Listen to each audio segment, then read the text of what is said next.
भारत में terror activity में कनाडाई अधिकारी का नाम। भारत ने ट्रूडो सरकार को भेजा तस्वीर और नाम। कनाडाई सीमा सेवा एजेंसी के एक अधिकारी का नाम शामिल। कनाडा और इंडिया के जो मामलात हैं वो थम नहीं रहे। अब इंडिया ने कनाडा को फॉर्मली ये कह दिया है कि इंडिया को जो लोग वांटेड हैं कनाडा में, जो खालिस्तानी मूवमेंट को सपोर्ट करते हैं, जिसमें एक इंडियन ओरिजिन का बंदा तो है लेकिन वो कैनेडियन बॉर्डर पुलिसमैन है, वो एक टेररिस्ट केस में इन्वॉल्व है, वो हमें हैंड ओवर किया जाए। अब पिछले दिनों में भारत ने 20 लोगों का इनको कहा था ये टेररिस्ट है, हमारे हवाले किए हैं, सिर्फ 6 किए हैं। चले, लेकिन इस वक्त देखा जाए कनाडा के हालात वैसे भी ठीक नहीं है। आपको तो ज्यादातर लोगों को पता नहीं है, लोग वहां टेंटों में रह रहे हैं, बहुत बुरी हालात है, जहां कोई नहीं, इकॉनमी कोई नहीं है। सोशलिस्ट एजेंडा उस बंदे ने दे के इस जस्टिन ट्रूडो ने सत्यानाश कर। ये चीज हम इस चीज को बहुत प्रेज करेंगे कि भारत अपने जो मिशन है बहुत सक्सेसफुली कर रहा है और इसके साथ साथ बहुत स्मार्टली आगे मूव कर रहा है और अपने लोगों के जो कहते हैं ना, जिन जिन लोगों को उसको चाहिए कि इसको हटाना है उसको हटा भी देता है। नहीं, अमेरिका की दुश्मन जरूरत क्यों नहीं होती कि वो इंडिया में उस तरीके से इन्वॉल्वमेंट करे जैसे वो पाकिस्तान में करता है। इसका मतलब है हम कहीं ना कहीं मौका देते हैं तो वो लोग इन्वॉल्वमेंट, जाहिर है हमारा कसूर तो है। ये देखें कि अब कनाडा की जो बॉर्डर पुलिस ऑफिशियल है उसको अगर आप ये कर दें और कहें जी कि पायन ये बंदा हमें चाहिए, तो अभी उसमें इमेजिन कर सकते हैं कि कितनी बड़ी लड़ाई है। एक कनेडियन ऑफिशियल को मांग रहे हैं, it is the same way. ठीक है जी, ये एक कनाडा की है बॉर्डर सर्विस एजेंसी, वो बेसिकली उसके बारे में ये बात की जा रही है। हाँ, ये जरूर मेंशन करना चाहूंगा कि इसके ऊपर इस वक्त खालिस्तान का नारा 2 चीजें, या तो फैशन है या कारोबार है। पन्नू साहब का कारोबार है, कुछ लोगों का ये फैशन है।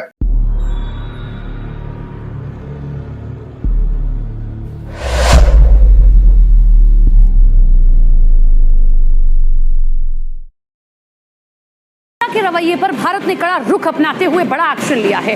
भारत ने कनाडा की सीमा सेवा एजेंसी के अधिकारी संदीप सिंह सिद्धू को भगोड़े आतंकवादियों की सूची में डालते हुए उसका प्रत्यर्पण मांगा है। अब इंडिया ने कनाडा को फॉर्मली ये कह दिया है कि इंडिया को जो लोग वांटेड हैं कनाडा में, जो खालिस्तानी मूवमेंट को सपोर्ट करते हैं, जिसमें एक इंडियन ओरिजिन का बंदा तो है लेकिन वो कैनेडियन बॉर्डर पुलिसमैन है, वो एक टेररिस्ट केस में इन्वॉल्व है, वो हमें हैंड ओवर किया जाए। ये बहुत बड़ी डेवलपमेंट है कि इंडिया ने अब लिस्ट बना ली है, इंडिया ने लिस्ट बना ली है कि हमें एंटी इंडिया एलिमेंट जो कनाडा के अंदर मौजूद हैं वो हमारे हवाले किया जाए, और पर्टिकुलरली ये जो खालिस्तानी सेपरेटिस्ट ग्रुप्स हैं ये उनकी बात हो। कनाडा की जो बॉर्डर पुलिस ऑफिशियल है उसको अगर आप ये कर दें और कहें जी कि पायन ये बंदा हमें चाहिए, तो अभी उसमें इमेजिन कर सकते हैं कि कितनी बड़ी लड़ाई है। एक कनेडियन ऑफिशियल को मांग रहे हैं, it is the same way. ठीक है जी, ये एक कनाडा की है बॉर्डर सर्विस एजेंसी, वो बेसिकली उसके बारे में ये बात की जा रही है। ये वो कहा जा रहा है कि ये एक संदीप सिंह सिद्धू है जो band international Sikh youth federation जो है उसके लिए भी क्या है, और उसका जो मेंबर है, और एक अदारा है कैनेडियन बॉर्डर सर्विस एजेंसी, उसका भी मेंबर है। इंडिया ने उसको भी इन्वॉल्व किया हुआ है कि वो टेररिस्ट एक्टिविटीज पंजाब के अंदर सपोर्ट कर रहा है, इंडियन पंजाब के अंदर। ठीक है जी, और वो कह रहे हैं कि जो सिद्धू साहब है ये पाकिस्तानी बेस्ड जो खालिस्तानी है, लखबीर सिंह जो रोड है उसके लिए भी काम करें और आईएसआई के पेरोल पे हैं, सो जो इंडिया का एक मौकफ है इस हवाले से। लेकिन इंडिया ज्यादातर अब कनाडा के ऊपर इल्जाम लगाता है और उसको कहता है एज कम्पेयर टू पाकिस्तान, लेकिन वो कहते हैं जी कि इनके साथ वो बात करना भी जरूरी है, इनको बताना भी जरूरी है कि जी आईएसआई को नहीं भूलना। ठीक है, सो वो पाकिस्तान की आईएसआई इंटेलिजेंस एजेंसीज के बारे में मुसलसल लगे रहते हैं। लेकिन क्वेश्चन ये है कि ये जो इंडिया की नेशनल इन्वेस्टिगेशन एजेंसी है वो कहते हैं कि अब हम इंडिया कनाडा को उसी लैंग्वेज में बात करेंगे जिस लैंग्वेज में वो बात कर रहा है। सो ये जो एक्सट्रीमिज्म जिसकी इंडिया बात कर रहा है, ठीक है जी, जो पर्टिकुलरली सिख रिलीजियस और जो पॉलिटिकल ऑर्गेनाइजेशंस हैं वो कह रहे हैं कि ये कॉन्टीन्यूसली इंडिया के अंदर खालिस्तान मूवमेंट को हवा दे रहे हैं, खालिस्तानी एलिमेंट्स को प्रमोट कर रहे हैं, खालिस्तान की इंटरनेशनली लॉबिंग करते हैं, फंड रेजिंग करते हैं, और दे हैव अ कॉज कि ये सेपरेटिज्म का कॉज है।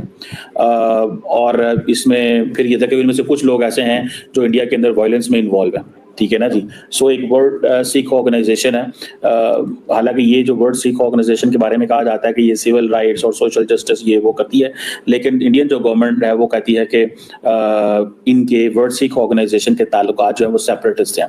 ठीक है जी।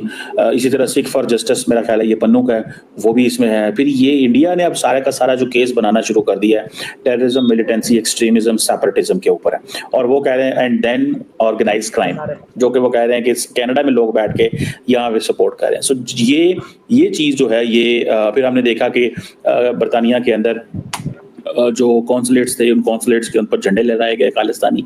तो वो अब ये लड़ाई थमने को नहीं आ रही। लेकिन एक चीज़ याद रखें, with every passing day India की जो रेट है वो ज़्यादा एस्टैब्लिश होगी, ज़्यादा उसका इंडिया का कंट्रोल होगा। उसकी वजह सिंपल सी है, देखिए India is a state, a sovereign state.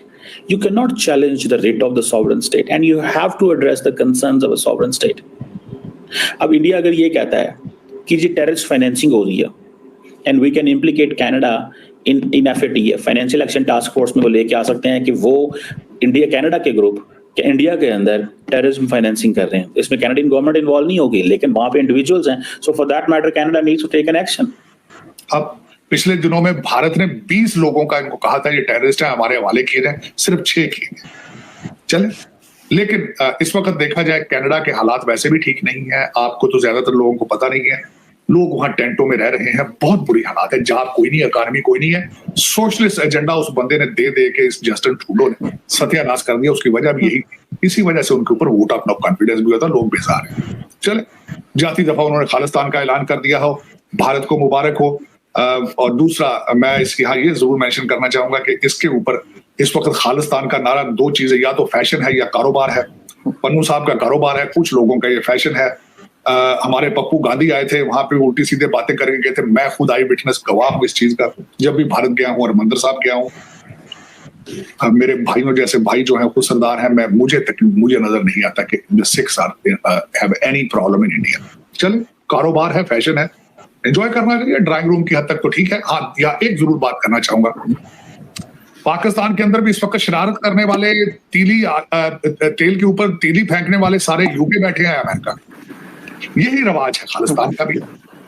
Khalistan बनाने वाले सारे यूके या कनाडा या दूसरे मुल्कों में, वहां नहीं बैठे। ठीक है जी। अब ये जो चीज है ये बहुत, जैसे आप कहते हैं इसको, आप you can't take it easy. ठीक है, आप इसको आसानी से नहीं कह सकते। एंटी इंडिया एलिमेंट्स कौन है? वो ग्रुप्स, वो लोग जो बात करते हैं इस चीज की कि इंडिया की सॉवरेनिटी को हम नहीं मानते, इंडिया की यूनिटी को हम नहीं मानते, इंडिया के नेशनल इंटरेस्ट को प्रमोट नहीं करते। उसमें खालिस्तानी जो सेपरेटिस्ट हैं लार्जली उनकी बात है। और ये आपको पता है खालिस्तानी मूवमेंट जो है ये they want an independent Sikh state की वो बात कर रहे हैं, बड़ा पुराना बात कर रहे हैं। और वो कहते हैं कि जो इंडिया का जो पंजाब रीजन है वहाँ से हमें ये एक इलाका दिया जाए। 80s 90s में ये मूवमेंट बड़ी इंपॉर्टेंट थी, बड़ी पॉपुलर रही। लेकिन अब ये मूवमेंट सिर्फ और सिर्फ जो सिख डियास्पोरा है, पर्टिकुलरली कनाडा में, बरतानिया में, अमेरिका के अंदर, ये वहाँ रह गया। और कनाडा के अंदर क्योंकि सिख पॉपुलेशन बहुत ज़्यादा चली गई है, अब ये जो खालिस्तानी कॉज है उसके लिए वो बड़ी आवाज़ उठा